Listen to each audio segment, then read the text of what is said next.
Welcome back. In our previous lecture, we took our 6 ethical theories and applied them to the question of war. When, if ever, it is okay to kill in the name of a nation. Underneath all 6 answers, we found a single buried question: whether there is a real foundation for morality beyond preference, self-interest, and outcome.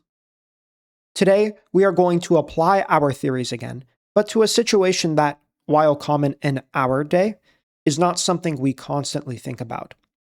Today, we are going to ask about eating animals. So here is the question: is it wrong to raise and kill animals so that human beings can eat them? Notice there are actually 2 ways this question can be asked, and it matters which one we mean. The first way asks whether this is wrong in principle, wrong no matter how the animal is treated along the way. The second way asks something narrower, whether it stops being wrong if the process is carried out in a humane manner, with real care for the animal's comfort. These are different kinds of questions. Someone could think that eating animals is fine as long as they are treated well, while someone else could think that no amount of good treatment changes anything, because the very act of raising and killing an animal for our benefit is the problem. We will need to keep an eye on which of these 2 questions each theory is actually answering. The reason why we are tackling this question is to be more conscious of our daily actions in relation to situations that seem more remote to us. Billions of animals are raised and killed for food each and every year. Many of us don't feel the impact of it because we are far removed from how our food is made. Typically, we just go to the grocery store and our food magically appears. But if ethics is meant to be lived and not simply studied, then we have to tackle the relationship that we have not just towards each other, but that we have with other animals. And so let us bring our 6 theories to it, the same way that we did with euthanasia and war. Let us start with moral relativism.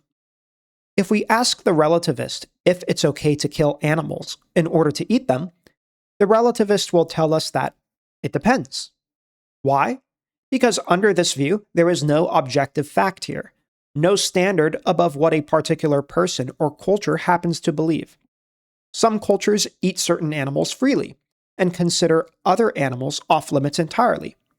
And the relativist does not believe that we should say one culture has gotten it right and another has gotten it wrong. In this view, eating animals is a matter of preference, yours or your culture's, and nothing more. Next, there's the ethical egoist. The egoist tells us to act for our own personal interest, for our own good. So the egoist asks whether eating animals serves him. If it brings him pleasure, nourishment, health, and convenience, then he has reason to do it. The suffering of the animal only matters to the egoist insofar as it comes back around to touch him, perhaps through health risks in how the animal was raised, or through the cost of a damaged reputation if his choices become known, or through his own discomfort at witnessing suffering directly. But the animal's interest, in itself, carries no weight for the egoist at all. It is not what he is protecting. His own interest is the thing that matters. Now the utilitarian. The utilitarian weighs benefit against harm, pleasure against pain, for everyone the action touches. And here that must include the animal. So the utilitarian's answer is going to depend heavily on the details. If an animal is raised in conditions that cause it real and prolonged suffering, then this suffering has to be weighed against the fairly small pleasure we get from eating it. And for the utilitarian, this balance often comes out against the practice, especially once we remember that human beings do not need meat to survive. But notice the utilitarian's answer is not a flat no. If an animal could somehow be raised and killed without suffering, and if that animal lacked any long-range sense of its own future to be cut short, then the calculation changes, and the utilitarian may have much less to object to. So for the utilitarian, It is not the eating of the animal that is wrong per se. It is the suffering caused in turning the animal into food. Now to the virtue ethicist. The virtue ethicist asks what a person of real compassion and good character would do.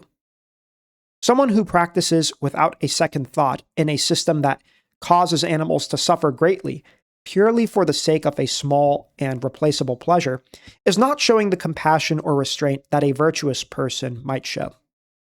But the virtue ethicist refuses to give us a flat rule here either. Eating out of genuine need, for example, is not a vice. And there may be moments, say being served meat at someone else's table, where causing an awkward scene over one's principles is itself a failure of tact and generosity, even for someone who eats no meat at all. So, the virtue ethicist asks us to look at the particular person, the particular situation, and to ask what response actually shows good character, rather than handling us a single answer for every case. The natural law theorist reasons in an interesting way.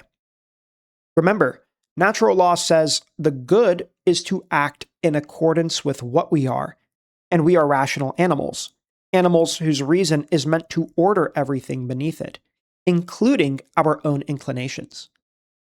This gives human beings a kind of dominion.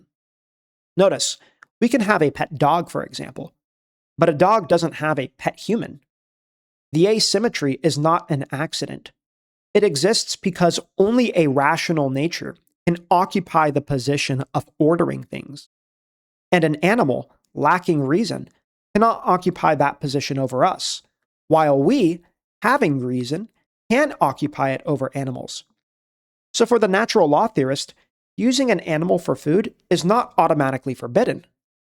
But notice this dominion is not permission for cruelty either.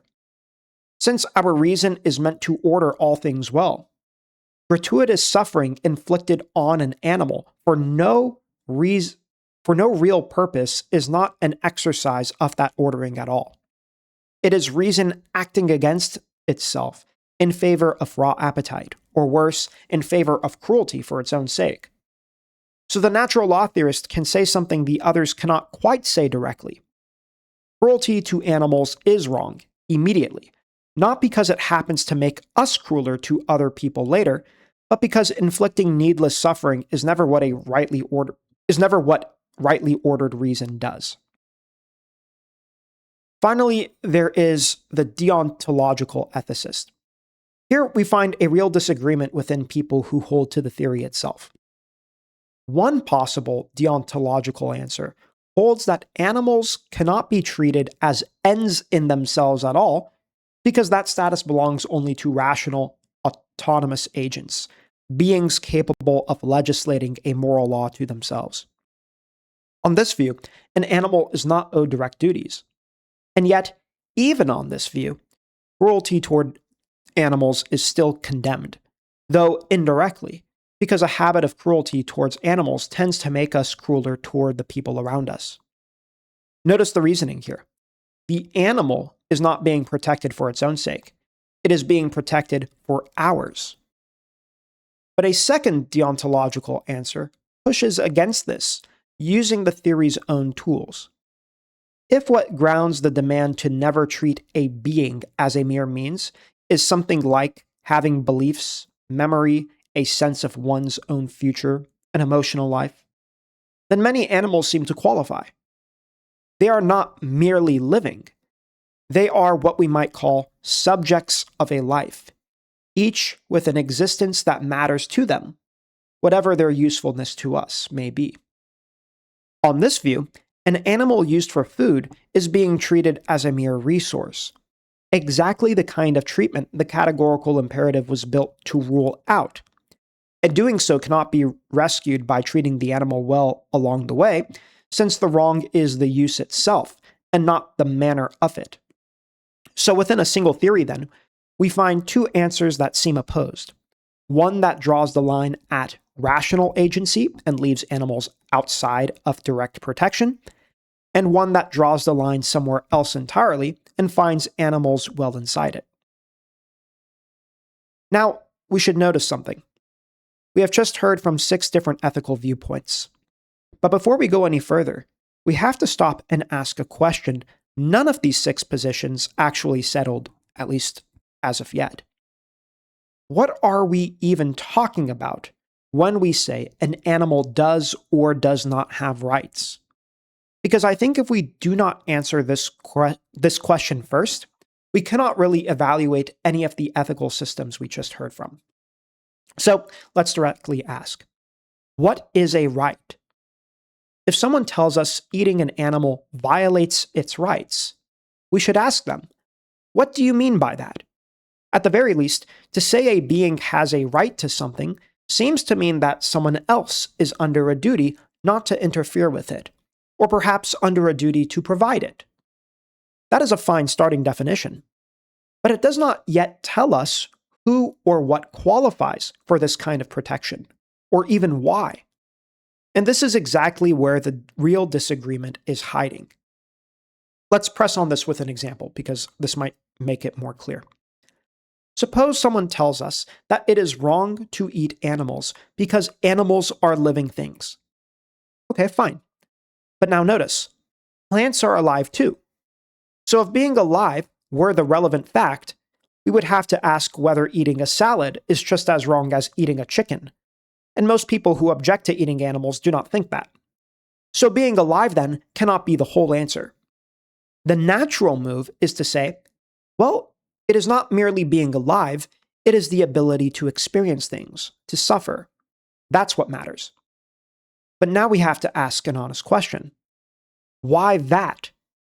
Why is the capacity to suffer the property that generates a right, rather than being alive or being rational or something else entirely?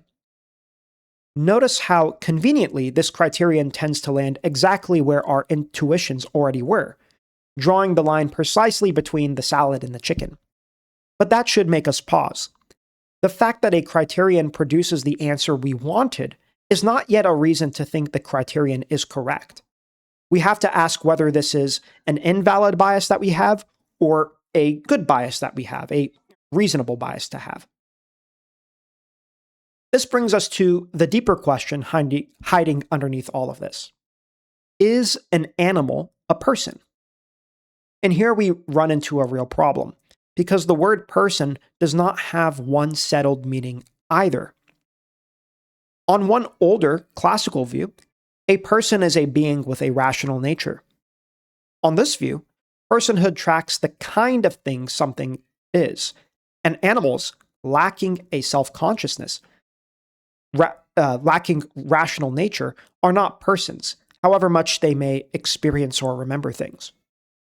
But on a different, more modern view, a person is a being with a certain bundle of psychological capacities, self-awareness, memory, a sense of its own continued existence across time.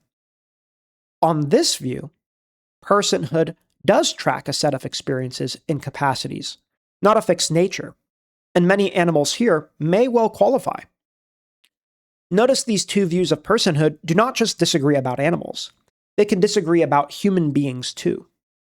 If personhood requires actively exercising a rich set of psychological capacities right now, then what do we say about human infants or someone in a state of complete unconsciousness?